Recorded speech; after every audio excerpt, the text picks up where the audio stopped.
Kasama ka, palaging masaya. Anuman ang problema, magtutulungan ka ng GFM, GFM, GFM, GFM, GFM, GFM, GFM, GFM. Gabay ng Pilipino, manggagawa. Gabay ng Pilipino, manggagawa. Manalangin lang palagi, Diyos ang makakasama. Buhay mo ay sisigla at may direksyon na. Dahil sa GFM, GFM, GFM, GFM, GFM, GFM, GFM, GFM. Gabay ng Pilipino, manggagawa. Gabay ng Pilipino, manggagawa. Buo ang pamilya, malalim ang pananampalataya. Maayos ang buhay kapag kipakinabang siya. Dito, doon, sa ibang bansa. GFM, GFM, GFM, GFM. Gabay ng Pilipino, manggagawa. Gabay ng Pilipino, manggagawa. Gabay ng Pilipino, manggagawa. Gabay ng Pilipino, manggagawa. OFW na naglilingkod sa ating bayan, sila ay susi sa ating kaunlaran. Hirap at dusang pinagdadaanan, matagumpay na di lalampasan. Kaya ating parangalan itong ating kabayan sa ginawa niya kabayanihan. GFM. Nagpapasalamat ako at nagpapasalamat po kami.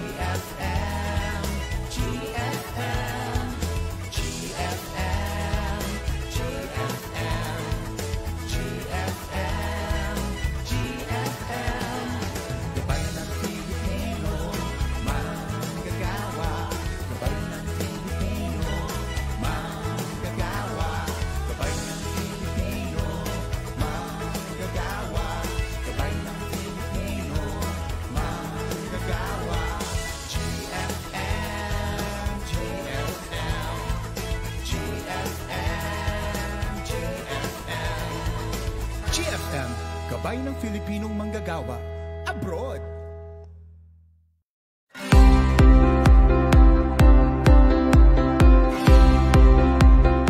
Pamilyang buo, maayos na pamumuhay, malalim na pananampalataya, kapaki-pakinabang sa ating bansa at sa bansang pinagtatrabahuhan. These are the goals that we seek for OFWs and their families, to see them empowered to transform nations. We equip the body of Christ by helping them understand the situations of OFWs brought about by migrations and the issues that go with it. We train their volunteers to become OFW ministers, to minister effectively in times of distress using all platforms including multimedia. We partner with churches here and abroad to establish global Filipino centers to help address the plight of many OFWs in distress. Our partnership with government institutions like POEA, OWA, the DFA and its embassies and consular offices helped facilitate repatriation, resolution of labor cases, and countless victims of abuses from their employers and principals. And through government institutions like the Department of Agriculture, Department of Science and Technology, the DSWD, and BPI, we have endorsed countless OFWs to avail various reintegration and livelihood programs. We do all this to see them empowered overseas Filipino workers and their families to do kingdom work. Come, partner with us in empowering global Filipinos through your prayers and donations.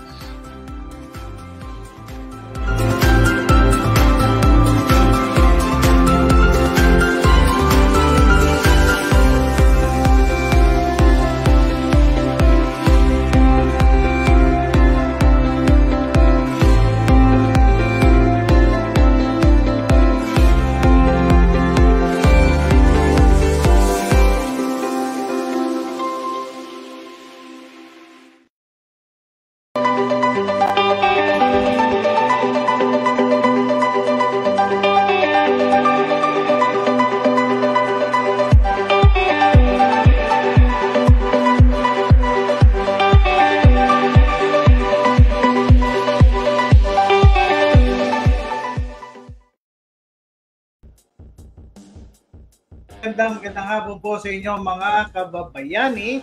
At ito po ay araw ng Miyerkules, February 21, 2024. May huling linggo, no? Huling Wednesday ng buwan. Meron pa ba? Masyado naman pala akong advance. May isa pa pala. Second to the last ng Wednesday. Ito po yung likod, si Karen po. Para sa masabi sa group GFM Abroad, Gabay ng Pilipinong Manggagawa Abroad. We are live streaming sa Facebook page ng The Global Filipino Movement. At aking kasama Ako po, si Ate Joy Ilagan ng Gabay ng Pilipinong Manggagawa Abroad. Nagbabalik po bilang partner po ni Karen. Ayan, at kami nga po ay nagagalak dahil ngayon ay live kami dito. Alam niyo naman na kami po ay pumisan, hindi nagtutugma ang aming schedule dahil itong aking kapartner ay busy. No, hindi siya basta makapunta dito because sa kanyang mga ginagawang mobilization. Okay. At yung mobilization na yan, ibig sabihin ay may mga symposium at saka mga migration awareness po natin. Alam niyo naman, pag awareness, sabihin, talkies yan. Yes, marami po tayong ginagawa pag-usap at pagpapalo po sa ating mga partner at sa ating mga kasama po sa GFM Ambassadors.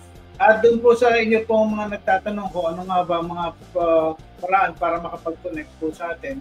Ito po yung mga iba't ibang paraan o social media platform ng Global Filipino Movement Foundation. At you can connect with us. Gusto nyong palawakin ang mga kaalaman po ninyo para sa kaalaman ninyo patungkol sa batas, sa benepisyo, karapatan at depensa, you can connect in any of these platform sa aming pong Facebook page, the Global Filipino Movement Foundation, Inc., aming Instagram, Global Filipino Movement, at Global Filipino Movement Foundation, Inc., YouTube channel. Meron din po kaming website. Just type globalfilipinomovement.com. Kung yan ay lumabas sa search, makikita nyo, i-click nyo lang po yung website at doon din po kayo makakapulot ng iba't ibang information. Sister Joy, ikaw yung susunod. Yes po, at sa ating pong slide po ay makikita po natin na we have 8,200 followers. So salamat po sa inyo pong patuloy na pagsuporta at patuloy na pagtangkilik sa ating programa, the Global Filipino Foundation. At sa inyo pa po na patuloy po nais po natin i-share ito sa iba't maraming pagtutunan at magabayan. Huwag po kayo mag-atubiling ito po ay ating pong i-share. At kung nais naman po nyo tumungo dito sa ating opisina, nakikita po niyo yung red na yan. So, ang ating po opisina dito sa Ortigas, makikita nyo sa 10th floor State Center 2 Building, Ortigas Avenue, Mandaluyong City. At kung alam niyo yung dating PPA, ngayon po ay DFW office na siya, yung po right beside lang po. Pag mabilis po maglakad, gaya ko, 6 minutes po, nandito na po kayo sa 10th floor building. Ayan. Ako, 60 minutes. So, yung 6 minutes sa akin, 60 kasi ganun lang ang paglakad. Ay, diba? So, ayaw mo bumalik. Tumatakbo po siya. Tumatakbo. Anyway, tayo po ay nagbibigay na yung mga libreng services through our COOL program. Ano po ang COOL? COOL stands for Caring for Outstanding Outbound Laborers.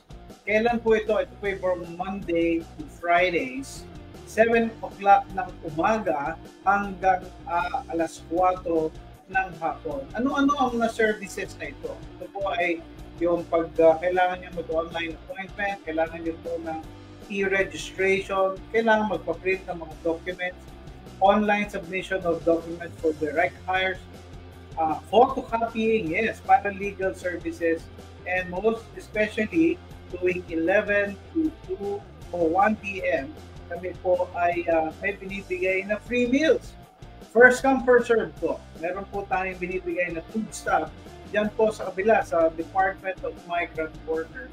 At kapag kayo po yung nabigyan po, tumumulang po kayo 11 to 1 p.m. naman po. First come, first serve basis. No? Mainit na kanin, masarap na ulam, and a genuine caring staff na magkikare po sa inyong mga mga pangangailangan. Alright, tayo ay babati na sa ating mga nanonood. Si Marel Co. Rosales, Blessed Wednesday po, Pastor Rene, Miss Joy, sa ating mga kababayani. Good morning naman sa iyo dyan sa Dubai. At si Ma'am Amira Bartolome. Good afternoon po sa inyo lahat. Good morning, KSA. Happy birthday kay Ate Telma de Guzman. Po, yan. Happy birthday po sa inyo, Ma'am Telma, dyan po sa Alcobar, KSA. Okay. At syempre, meron ko pa babatiin, partner. Okay, Baka gusto mong batiin si... So, binabati ko po ang aking Labi Dabs. Ayan! Sabi ko nga. Kasi kaya nga po, lagi sa tingnan ko pati ang aking Labs. Ayan na nga ba sinasabi ko? Makapunta po tayo sa Valentine ngayon. Meron na ho ba kayong napapansin sa kanya? Tingnan nyo naman ang ngiti. Ibang iba. O, tsaka napakapula ng labi. Ganun pala yun. I love it. I love it. Yan ang sabi ni, ni Rico My Loves. Ayan, Rico May. I love it. Okay, so partner, ano ang ating topic ngayon? Ayan. Nawawala ka na agad. Kaya alam niyo, natutuwa lang ako dito sa partner. Kasi matagal-tagal niya rin hinintay si Rico My Loves. 8 months. Brother Rico, tututuhanin ko yung sabi ko sa'yo, pagdating mo ay magbabanding tayo. Labas tayo ha.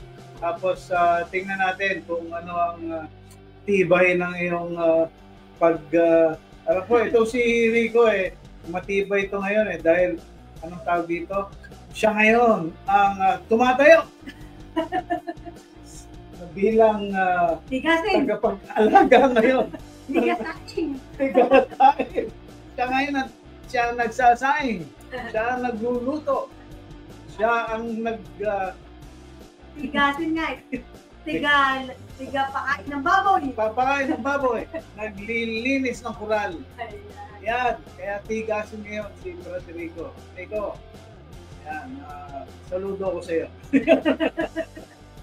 Kaya ano nga ba ang topic natin ngayon? Ako, ito medyo... After ng pag-ibig, ano ba okay, seryoso tayo. So we are palagi ko kaming iisip ng concerns. And one of the concerns ng mga OFW ito ay land-based or sea-based, is in the area of forgiveness. Nako, yung pagpapatawad. Madali ba yun? Good question. Madali nga ba? No, sa akin, kung makaka-relate po kayo sa amin, ang pagpapatawad po ay hindi madali. Lalo na kung, halimbawa, ganitong konteksto, isang OFW, no? Na merong naiyong asawa dito, ay tapos si OFW nagkaroon ng relasyon. No? Ang tanong doon, yung bang ganon, madali bang mapatawad? No? So, Pinag-uusapan natin kanina na merong karelasyon yung asawa. Sabi ng asawa, kumain na ba kayo? hindi. Paano kumain na kayo? Ibig sabihin, kasama niya yung kanyang Hindi sila Alberto? Oo, sabi ko Marto. Sabi ng asawa, Love, nasan ka ba? Kasama ko ang aking kabit.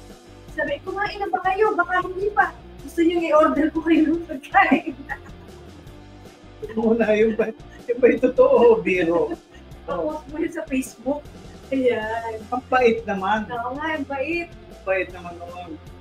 Ako, ibig sabihin, ganito po, try to join us in our discussion kasi madali nga bang magpatawad ng ganito? No? Ano ang consequences kapag po ganito ang ating pong pinag-uusapan?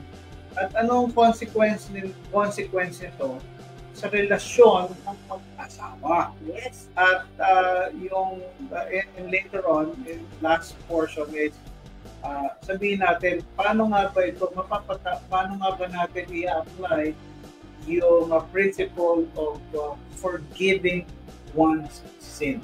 No? Yan po ang ating pag-uusapan ngayong hapong ito. Pero bago tayo magpatuloy, magbe-break po muna tayo para any questions that you have or any comments, inyo lamang po i-post dito sa aming live streaming para makaparticipate po kayo. Pero huwag po kayong alis, magbabalik po ang Gabay ng Pilipinong Manggagawa. Stay tuned po.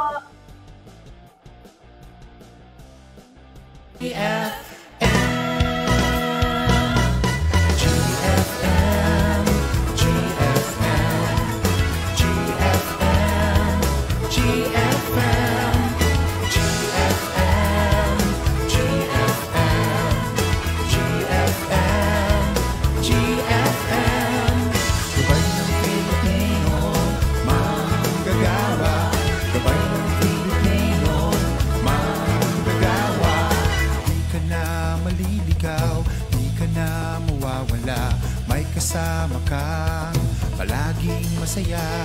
Anuman ang problema, matutulungan ka ng GFM. GFM. GFM. GFM. GFM. GFM. GFM. GFM. Gabay ng Pilipino, manggagawa. Gabay ng Pilipino, manggagawa. Manalangin lang palagi, Diyos ang makakasama. Buhay mo ay sisigla at may direksyon na dahil sa GFM. GFM. GFM. GFM. GFM. GFM. GFM. GFM. Gabay ng Pilipino, manggagawa. Gabay ng Pilipino, manggagawa. Buo ang pamilya, malalim ang pananampalataya. Maayos ang buhay kapag kipakinabang siya. Dito, doon, sa ibang bansa. GFM, GFM.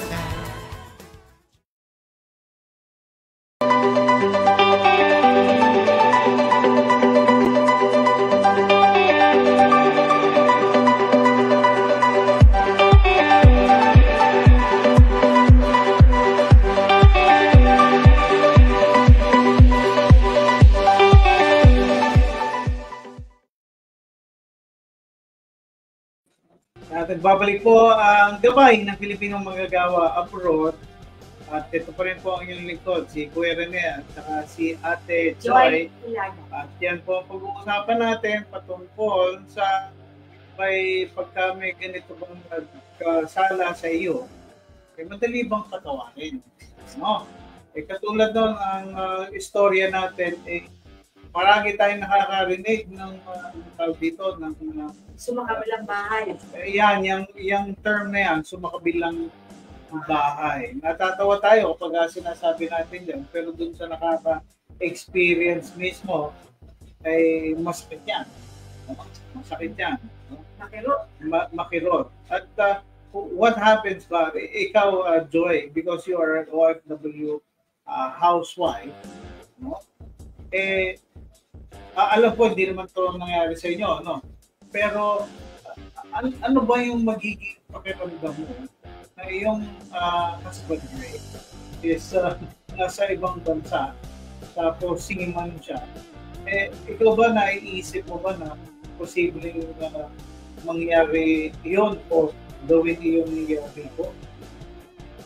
Siyempre sa amin, of course, sinabi niya kay John na hindi niya yung kanyang gawin. Hindi niya kayang gawin, okay? Pero, nung ako'y nakakarinig doon, nakakarinig ka pa nga lang, nagkagaliiti ka na. Doon sa mga napangyayari na ginawa ng iyong asawa, akala mo, nagtatrabaho yung pala, kada port, mayroong bago. Ano yan?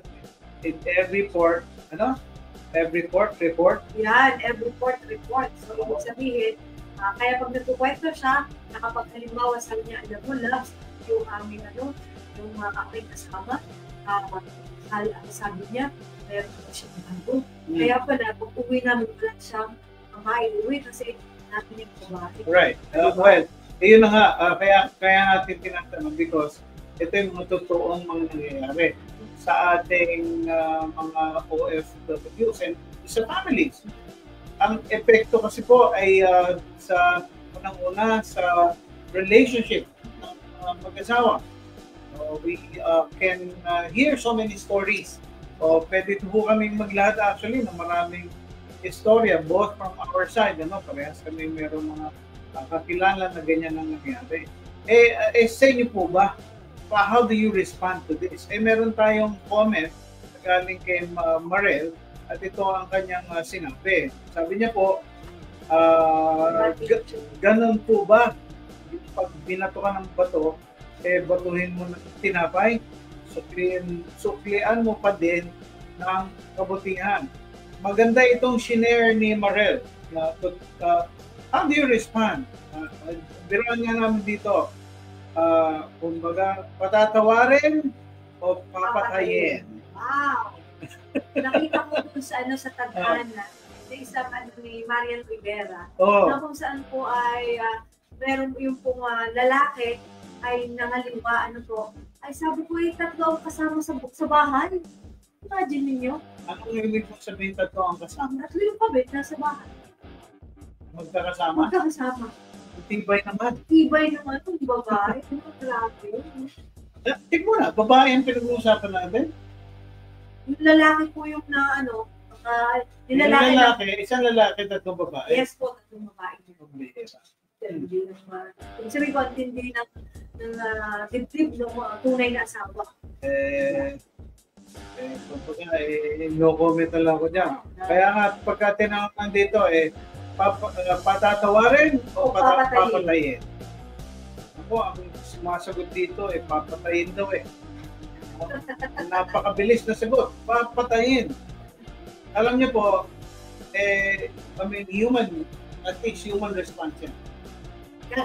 Human response, pagka nagkasala sa iyo, ang timano hindi naman pagpapatawad diba? Anong first reaction mo?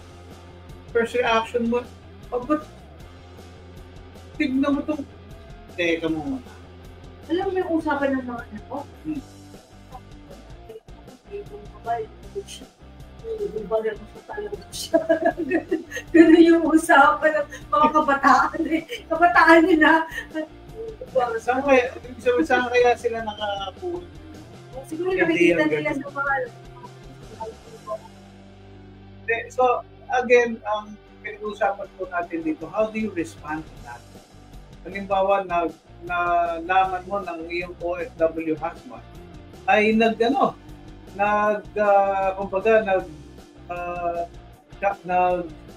ng number 2. Ay, sagot si si Ma'am Amira. Ano sabi ni Adriana? Ano sabi? Pumutulan mo. Pumutulan mo. Puputulin yung relasyon. Ayun. Lumid. Puputulin ang ugnayan. Ayun.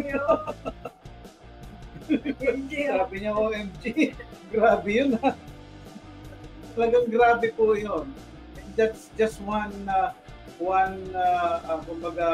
comment. Ang sabi ni Helen Santos, mapagpalang tanghali po, Pastor and Sister Jo, happy to see you. Ayan. Alam ninyo, ito again, mga human reaction, instinct, by instinct, talagang magagalit ka. Siyempre, yun ang normal. Magagalit ka. Kasi nga, I mean, ano ba naman, unang-una, i-focus natin sa relasyong mag-asawa. Okay, dahil yan yung pinag-uusapan natin. Forgiveness po ang ating pinag-uusapan, pero sa mag-asawahan, doon tayo mag-concentrate. Gaano kasakit ba yun kung ang iyong asawa na humarap sa iyo sa harap ng Diyos, sa simbahan, nag-proclaim ka na for better or for worse, in sickness and in health, in for riches and for poor, till death do us part.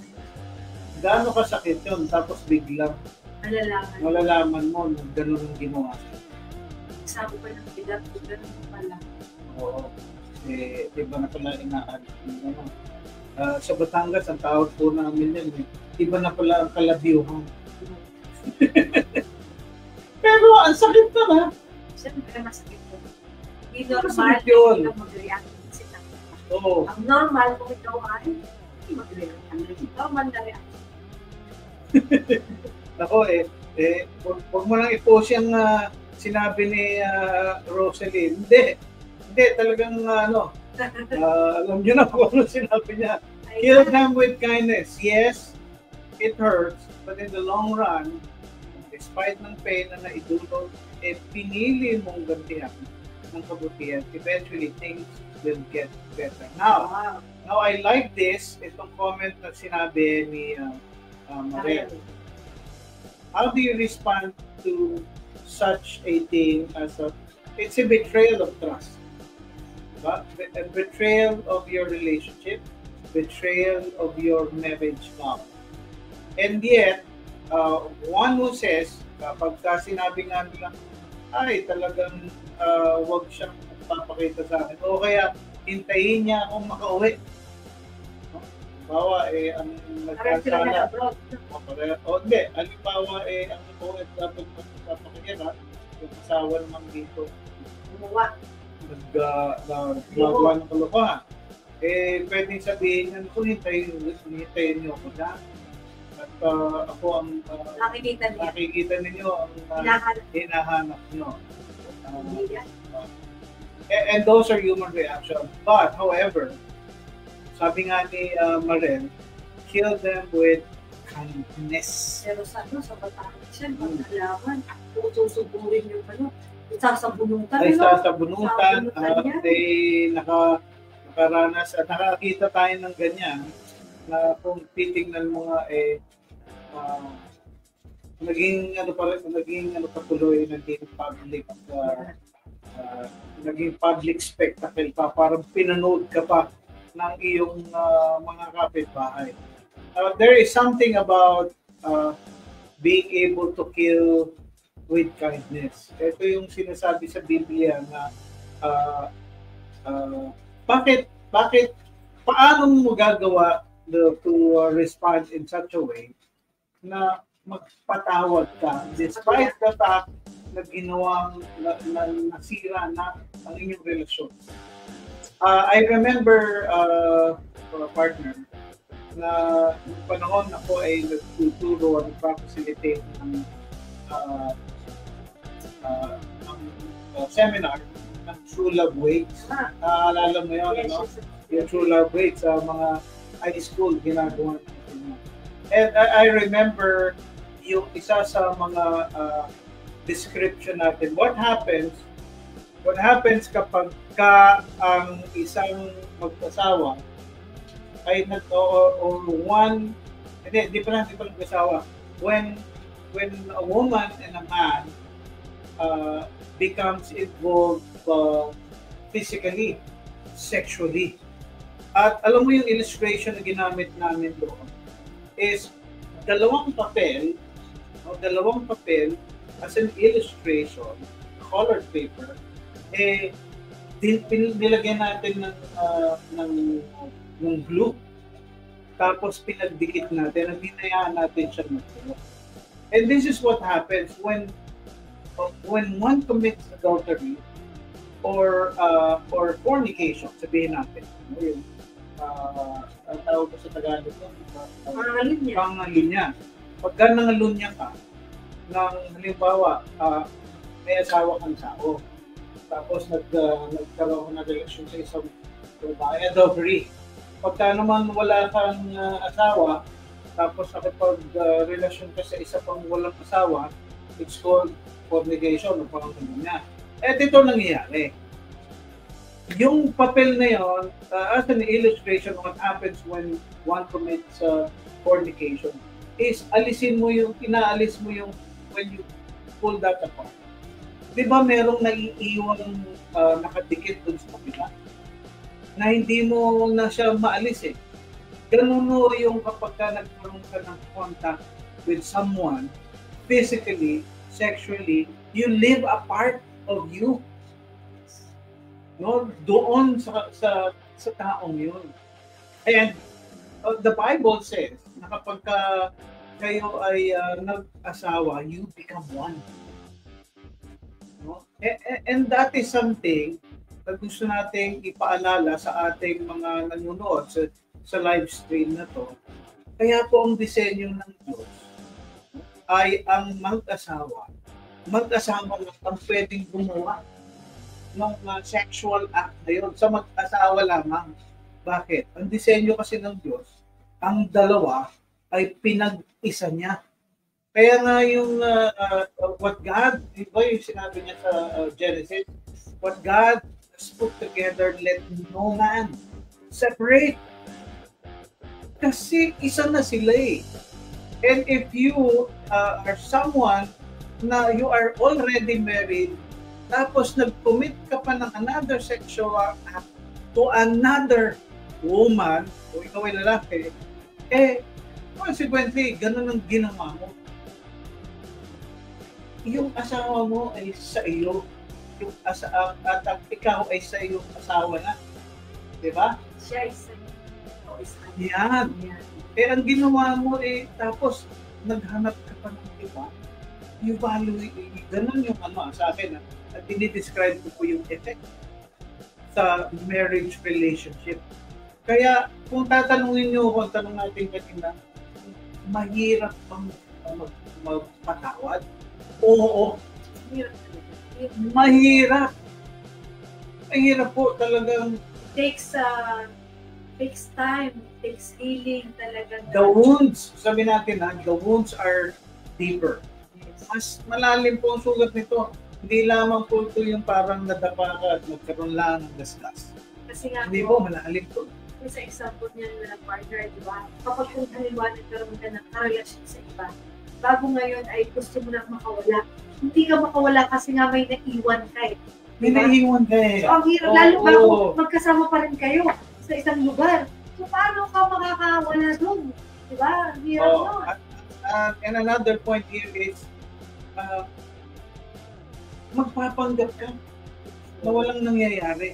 So magsisinungaling ka ngayon. Nagsisinungaling ka. Sa sarili. Oo, sa iyong sarili at sa iyong asawa. Ayan, anong sabi ni Marel? Forgiveness is explained like as a flower that still gives fragrance after being crushed. Maganda rin yan. Maganda yan. Ano sabi ni Ellen? Masakit po. Mahirap tanggapin, maraming katanungan. Bakit ginawa niya ito? Tuliro para daw wala ng halaga ang buhay ang mararamdaman. I remember a story of a wife na discover niya. Mahal na mahal niya asawa niya eh. Maayos yung pamilya nila. Yung mga anak naman nila eh. Maganda ang mga grado, mahusay. And then later on, she found out may na-discover siya ng mga sulat. Na ang sulat ay ay sulat ng isang babae na mayroong mga sweet na mga messages sa kanyang asawa.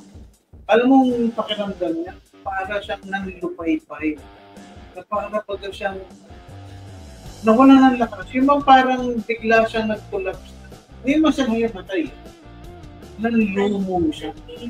Hina na parang hindi ito nangyayari sa akin. Hindi ito nangyayari sa amin. Hindi. Pero yun naman nangyayari. Ayun yung sinasabi ni Helen. Mahirap, masakit. Masakit tanggapin, maglumo, tuliro. Hindi mo alam kung ano kulang ko. Ayan. Saan ako nagkulang? Bakit? Saan ako nagkulang? Anong mali sa akin? Yeah. At ginawa ko naman ang lahat. Binigay ko ang lahat-lahat. Ano kulang? Kumbaga, hindi pa sapat. Oo, ako ang ginawa ko. Binigay mo na lahat. And that's a reality. No? Pinabanggit natin yan sa ating mga seminar. Kung makaalala mo, diba? Na merong sa apat. No?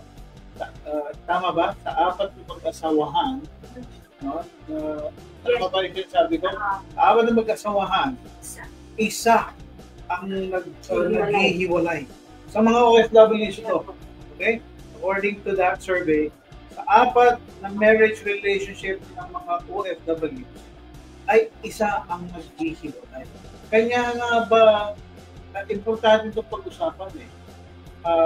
There are risks sa pag-abroad mo at kinakailangan mong this is something na kailangan mong gawa ng paraan na hindi mangyari ito sa inyo. Ayan. Oo. At go ahead. So, pwede ba na natin sa question na interview tayo na realidad, paano nagawa ng paraan? Paano nagawa ng paraan? Na hindi mga lunya sa kabila ng ang tentasyon ay kabi-kabila. Oo, yan. Magbe-break tayo muli. At pagbabalik pa rin po ang ating programang Gabay ng Pilipinong Manggagawa.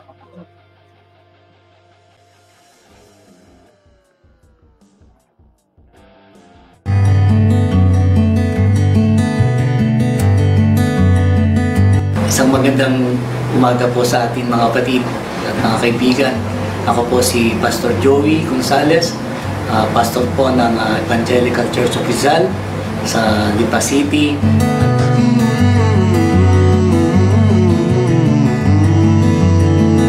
Na-involve ako sa ministry ng Global Filipino Movement dahil gawa nung ang isang miyembro ko ay nagkaroon ng problema sa bansang Saudi. Sinamahan ko rito ang kanyang asawa at isang hipag upang humingi ng tulong dito sa kanyang sitwasyon sa Saudi Arabia. At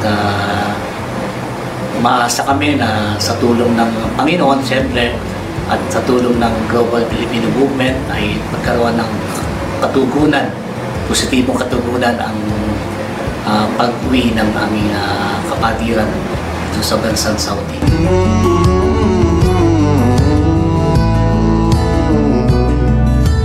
Ang Global Filipino Movement ay talagang isang ministry na malaki na itutulong sa ating mga kababayan, lalo na ng mga kababayan natin ng mga nasa larangan ng domestic helper. Kasi talagang yung mga bagay na ginagawa ng Global Filipino Movement ay pagbibigay ng bagay na imumulat ng kaisipan ng ating mga kababayan kung paano sila dapat maging maganda ang kanilang kalalagayan, maganda maging trato sa kanila, at kung paano sila manilbihan. Kaya nga naniniwala ako na sa tulong ng Global Filipino Movement at maging ang ating gobyerno ay mabigyan ng magandang kaparaanan at kaayusan ang mga kababayan natin na nagtatrabaho bilang domestic helper, na hindi naman sila magkaroon ng mga karanasan na pwede nilang ikatroma, pwede nilang ika-homesick, kundi bagay na talagang magkaroon sila ng kasiyahan sa kanilang mga pagtatrabaho. Isang kagalakan, isang katuwaan na malaman ko na mayroong ganitong ministry para sa mga kababayan natin, hindi lang sa mga kapatiran na nagtatrabaho sa ibang bansa bilang ganong domestic helper or migrant worker. Kaya nga, ang bagay na ginagawa ng Global Filipino Movement ay para talagang ma-boost ang moral ng ating mga kababayan, hindi man nakauwi o parang mabigyan ng solusyon ng kanilang mga problema, kundi bagay na makita nila kung paano ang mga bagay na ginagawa nila dun sa ibang bansa. Kaya nga, para din sa mga kapatiran, kung kayo man ay natatrabaho sa ibang bansa, sana ay makita nyo yung mismong bagay na ikagagalak ninyo, ikatutuwa ninyo sa paninilbihan bilang isang overseas migrant worker sa ibang bansa.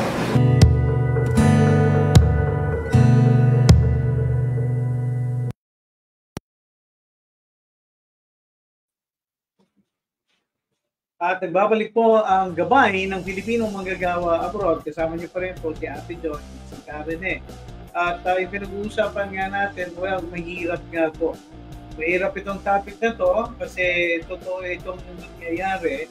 And yet, seemingly, ang human reaction po natin is to repay evil for evil. No? Kapag sabi nga ni Marek kanina, the ideal is to respond kapag binato ka ng tinapay ay ng bato, ay batuhin mo ng tinapay, which is biblical. Pero ang mundo at tinuturo sa'yo, papatawarin mo ba yan o papatayin? Siyempre, papatayin. Saktan ka na nga. Saktan ka na nga eh. Saka walang saulian. No? Ano man yung binigay sa'yo, walang saulian. Ano? Kahit na mamahalin pa.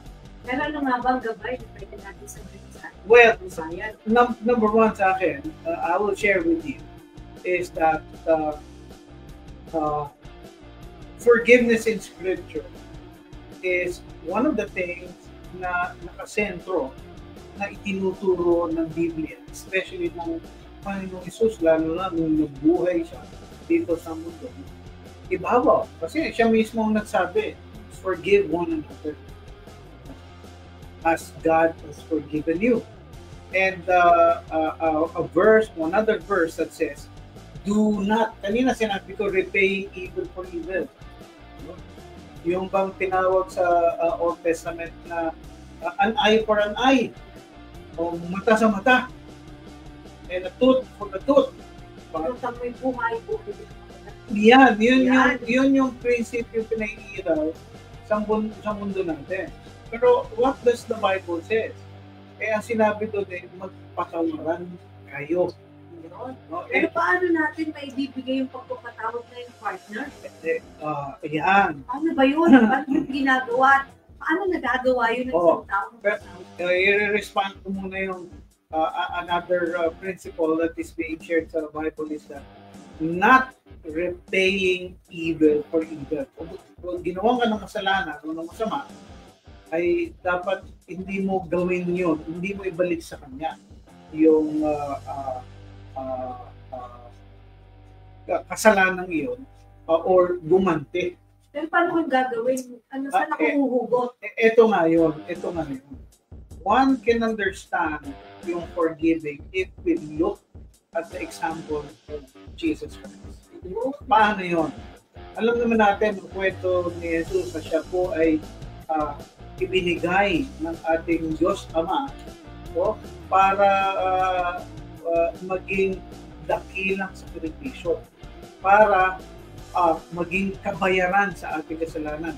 Yung kanyang sakripisyo, ibig sabihin yung pagpapako sa krus ng Kalbaryo para o bilang kabayaran para sa ating kasalanan. Ibig sabihin, bago siya pinako sa krus, ano ba ginawa sa kanya? Siya, hinuli siya na parang kriminal, pinahirapan, nilatigo, halos mawarat yung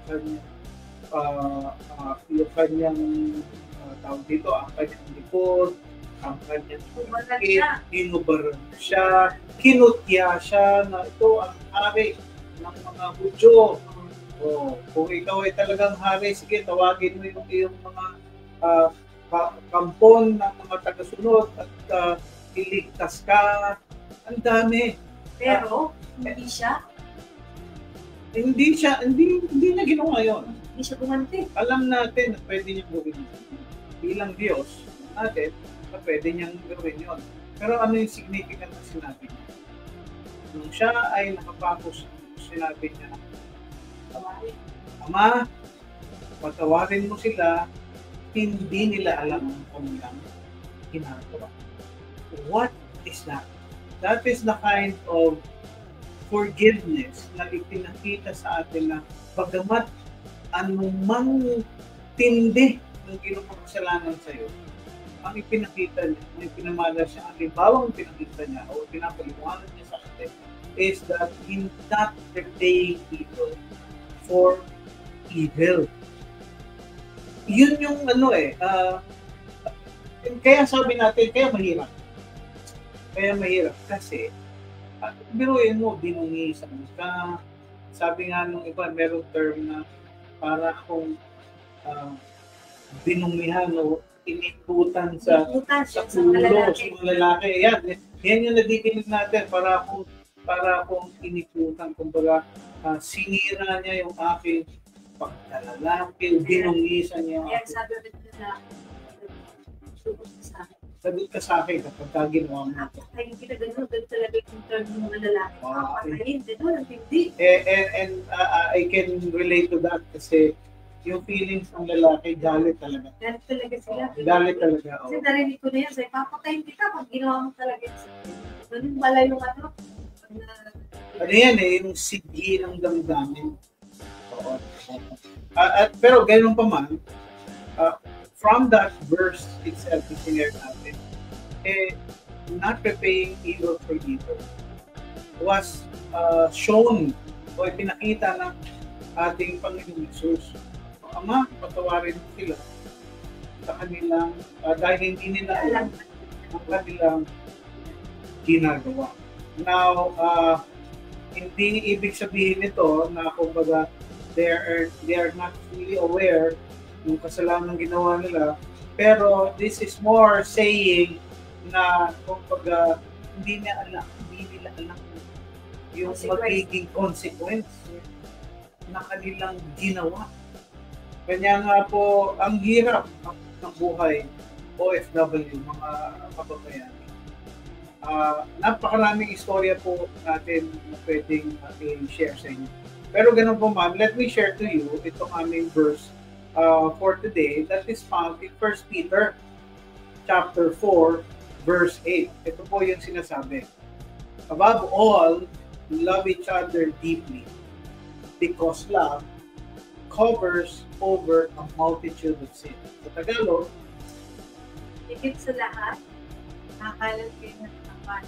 Sapagkat ang pagmamahal ay mapawid, marami. yung partner we stay lang natin yung ating verse na yan. Higit sa lahat, magmahalan kayo. Yun eh. Yung mag-asawang tunay na nagmamahalan ng tapat, hindi niya iisipin na magkaroon ng ibang relasyon sa ibang babae o sa ibang lalaki. Bakit? Tapat na nga eh. I'm telling you, temptation is real. Yes. The temptation is real. lalaki ako at naging pinag-usapan namin yung mag-asawa nung ako ay nag-abroad. Nag-stay po ako ng 3 taon at kalahati doon. At isa yan sa mga naging fear ng aking asawa. Sabi niya, ano bang mga babae na? Sabi ko, oo, marami. Maganda ba? Oo, maganda sila. Maganda pa yung mga mata. Oo, ang ganda. So, pero yun lang talaga makita mo kasi naka-cover sila ng mata lang talaga. Hindi mo nga makita yung mga paa nila eh. Mga kamay nila, bakit naka-one case, tapos naka-medyas na itim. Mas Saudi ko kayo. Sa Saudi yan. Sa Saudi. Well, ang sinasabi ko, well, iba ang kultura doon. Pero ang gusto kong sabihin sa binibiro ko talaga kasi yung ako. Sinabi ko sa kanya, ang tawag kasi namin ay Ani, wala kang dapat alalahanin. Ako ay tapat sa iyo at hindi ako maghahanap ng kapalit. Ako para maibsan yung temptation sa akin dahil tapat ako kumakita. Yun. Sabi naman ng aming website, ikaw ay sapat na. Ikaw ay sapat na. Ano iba yun? Ikaw ay sapat na tunay. Parang naman doon sila. Hindi yata yun. Pero hindi po nagkakatawa na kami dito. Pero totoo po yun. Kapag tatapat po kayo sa iyong asawa, hindi ka maghahanap eh. Kahit na gaano katindi yan eh. Ote, babasahin natin yung mga Si Grace. Ito kay Helen. Mahalaga pong sa pagpaplano ng ibang bansa ay mag-usap, pag-usapang maigi, panalangin sa Diyos, hindi hingi ng gabay ng Diyos, isipin ang pwedeng maging problema habang nasa ibang bansa, at pag-usapan at ng mag-asawa kung paano nila ito may iwasang mangyari at ipanalangin dito sa Diyos na parang vow nilang mag-asawa sa harap ng Diyos. Meron pa, si Marel, sabi niya, nung nasaktan po ako, yan, ito, may hugot ito. Nung masaktan po ako, mataimtim po ako nakipag-usap na nasasaktan ako at di ko naiintindihan kung ano ang nangyayari. But I trust His will, at sana ang pagkakataon na yon ang gamitin para mamulat kaming gano'n at malaman ang worth ng bawat isa and use the pain for us to grow and learn ng ganda naman. Hindi katulad pala yun nung nakausap ko. Ma'am Joy, pwede ka pong makausap. Nagpapadeport lang ako malandi. Ganun. Boy, yun nga yung kanina, sabi niya talagang ipapuputol niya daw ang relasyon. Yan! Helen Santos, dito nakikita ang kahalagahan ng ginagawa ng GFM. Gagawa ng isang taong magpatawad sa asawa kung meron na siyang tunay na personal na relasyon sa Diyos dahil damang niya ang pagpapatawad na ginawa sa kanya ng Diyos. Yan, may tama ka. Maganda yung mga comments. Salamat sa mga comments ninyo. And as I said, going back din lang doon sa ating verse na 1 Peter chapter 4 verse 8. Ang ganda, sa huling bahagi, sapagkat ang pagmamahal ay pumapawi ng maraming kasalanan. Una, yung pagmamahal ng tapat ay nagpapatibay. Kumbaga parang parang yung true foundation, di ba? Kapag ang pundasyon ng bahay o ng building ay matatag. Kahit na nalilindol naman lahat, Hindi mawawasak. hindi mawawasak. Hindi kayo guguho. Yan, yung pagmamahal ng tapat, yun po ang matibay na pundasyon para hindi maggabi, hindi gumuho, at hindi magkaroon ng temptation to fall for somebody else. Hindi lang yon, yung tunay na pagmamahalan ay nagpapawi ng maraming kasalanan. Kaya yung tanong natin kanina, patatawarin o papatayin? Pwede palang magpatawad. Pwede pala. Kapag Kapag tapat ang pagmamahalan ng mag-asawa sa isa't isa. So, halimbawa, tapat nga, pero nagkamali siya. So, makakayang mapatawad. At yun yung sinasabi ni Marel kanina, na comment niya, na nasaktan siya. Ibig sabihin, nasaktan siya, may nangyari, at pero dahil na-realize nila kung ano yung worth nila sa bawat isa, yung sakit, yung pait na karanasan na yun, ay ginamit nila upang magbago sila, ma-restore yung relationship nila, at manumbalik ang pagmamahalan nila sa isa't isa. Alam niyo po, yung yung ganun po, mangyayari lamang. Katulad ng sinabi ng ating isang nag-comment na si Helen, kung ang isang tao ay merong tunay na kaugnayan na personal sa Panginoong Jesus. And that has been our message ever since. Yes. Ang isang empowered na overseas Filipino worker ay merong malalim na pananampalataya. At ang pagkakaroon ng pananampalataya o malalim na pananampalataya ay sa pamamagitan ng tunay na buhay na relasyon sa Panginoong Jesus. Kababayani, as we close in prayer, would you join me in praying for you? Sa inyo na nakikinig na maaaring nakarelate at nagkakaroon ng ganito problema, o either ikaw ay OFW or ikaw ay asawa ng OFW at nararanasan ito, dalangin ko yung tunay na pagpapatawa ng ibigay mo. Pangalawa, yung tunay na pagmamahal mo para sa kanila, yun ang maging pundasyon mo. At pangatlo, gawin niyo pong pundasyon ng inyong relasyon ang Panginoon Jesus. Mangyayari lamang yan kung siya ang Diyos at Panginoon ng inyong buhay. Sumabay ka sa panalangin ito. Tayo po ay manalangin. Panginoong Jesus, ako po ay lumalapit sa iyo. At nais ko pong isuko ito pong aking nararanasan na pait, sakit, dahil sa nagawang kasalanan sa akin ng aking asawa. Panginoon, gusto ko pong magpatawad pero dahil nais ko pong maayos ang aking buhay, kinikilala ko na hindi ko kayang gawin ito kung ang Panginoong Jesus ay hindi Panginoon at tagapagligtas ng aking buhay. Kaya sa oras na ito, malapit ako sa iyo, binubuksan ko po ang aking buhay. Nais kong maging kayo ang aking Panginoon at tagapagligtas. Nais ko po na magpatawad.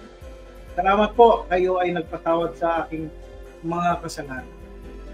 Linisin niyo po ang aking buhay. Ayusin po ito upang magkaroon din ng kaayusan ang aming mga relasyon. Ito po ang aking samot dalangin, pangalan ni Jesus. Amen. At amen. Kung nanalangin ka, kababayani, at tinanggap mo ang Panginoong Jesus bilang Panginoon at tagapagligtas natin, simula lamang yan ng iyong lakbayin. Nais ko na encourage ka na magsimula kang magbasa ng salita ng Diyos. Sa New Testament, pero tinatawag na Aklat ng Juan, doon ka magsimula dahil doon malalaman mo at matututunan ang kwento ng buhay ni Jesus. At sumunod yung ibang part naman. At kung nais mo ng tulong, kailangan mo ng panalangin, at nais mo, kumbaga, to learn more about how you can strengthen your newfound faith in the Lord, mag-email po kayo. Pwede kayong tumawag dito sa mga numero nakikita ninyo sa ilalim. Pwede nyo pong picturean yan. O kaya naman, pwede rin kayong mag-email sa helpdesk@globalfilipinomovement.com. No? At we will keep in mind kung ano man po yung mga concerns ninyo. Katulad nga ng sabi namin, you can connect with us anytime. Just contact us dito po sa mga numbers at sa email address and even our Facebook page. Lagay na, i-click nyo lamang po yun at meron po tayong chat box. Kung kailangan nyo ng counseling and prayer, i-click nyo po yung counseling and prayer. Ayan. At diyan po nagtatapos ang ating pong programa. Marami pong salamat sa mga nakinig at nanood ng aming pong programa. Joy, baka meron ka pang sasabihin? Yes po, so salamat po at ilan po kayo natutunan. Ay din po kay Grace Mary na bumabati po sa At salamat po dahil patuloy po natin i-follow po ang ating gabay ng Pilipino Manggagawa Abroad. At kung may nais po kayong segment o tema na nais po natin pag-usapan, ay kami po ay malapit po namin ito pinagkita. So, blessed afternoon everyone from Manu Robles, from JTC Padre Garcia. Salamat po at yan. At meron din po anunsyo ang OFW Association sa Naik Cavite. Meron silang pag-ibig night, ano? So, hindi ko alam kung ngayon ba yun. Pep-ibig. Pep-ibig. Ano? At yung mga OFW children, ang kanilang target po dito. Ano? Yeah. Kaya maraming pong salamat sa ating mga GFM partners. Ano? Thank you po sa saan man sulok ng mundo ng mga OFW. Maraming pong salamat. So, God bless everyone. At partner, ikaw nang mag-end. So, kababayani, ito po ang sinasabi sa inyo, tandaan mong palagi, mahal ka ng Diyos. God bless you po at good afternoon. Po.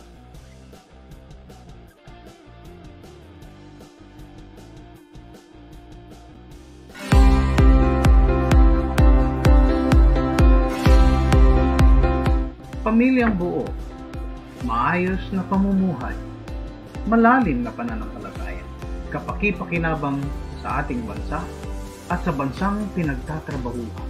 These are the goals that we seek for OFWs and their families, to see them empowered to transform nations. We equip the body of Christ by helping them understand the situations of OFWs brought about by migrations and the issues that go with it.